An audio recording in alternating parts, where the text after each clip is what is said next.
आपण बऱ्याचदा बघतो की स्ट्रेसफुल लाईफ आहे आणि रात्री लोकांना झोप येत नाही. पण एक हॅपी लाईफ जगायची आहे, तर त्याविषयी काय मेडिटेशन किंवा काय थेरपी केली पाहिजे? माफ करा आणि माफी मागा. जर स्वतःसाठी पण जर कुठे निगेटिव्हिटी असेल तुमच्यामध्ये तर कारण लोक स्वतःशी पण खूप अपसेट असतात की हं.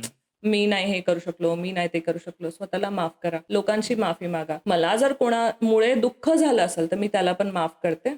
बेसिकली आपण सगळे कॉर्ड कट करतोय. आपल्या थर्ड आय चक्र असतो जिकडे आत्म्याचा वास असतो असं म्हणतात. फक्त 5 मिनिटं डोळे झाकून तुम्ही मेडिटेशन करू शकता किंवा मग अजून एक ज्यांना तरी कॉन्सन्ट्रेशन होत नाही, आवाज येतोय आजूबाजूचा हे ते त्यांनी काय करायचं, असं 3 बोटं इकडे ठेवायची, हं. कान असे बंद करायचे. ठीक आहे, हे सकाळी करू शकता किंवा रात्री. हां. जेव्हा तुम्ही पूर्णपणे बाहेरच्या जगाशी डिस्कनेक्ट होता, तुम्हाला ऐकायला यायला लागेल आतल्या गोष्टी आपल्या. तुम्ही मेडिटेशन नका करू, काही विचार नका करू. हं. फक्त मला आतलं ऐकायचं की माझ्या आत काय चालू आहे. तुम्हाला वेगळंच विश्व आवाज यायला लागेल. ओके. म्हणजे रक्तभिसरण कसं होतं, कुठे माझा हार्ट पंप करतोय, माझे नर्व्स कसे आहे ना, कुठे हे होत आहेत, त्या सगळ्या गोष्टी तुम्हाला फील होतील. इनफॅक्ट 3-4 दिवस तुम्ही कंटिन्यू केलं ना, तुम्हाला असं ब्रह्मांड दिसायला लागेल. पण आपण कधी आत डोकावूनच नाही बघत. हा खूप सुंदर आणि सोपा मार्ग आहे. तुम्ही 3-4 दिवस पण केलं, तुम्हाला शांत झोप पण लागेल आणि मेंटली जो स्ट्रेस आहे जो बंद होऊन जाईल.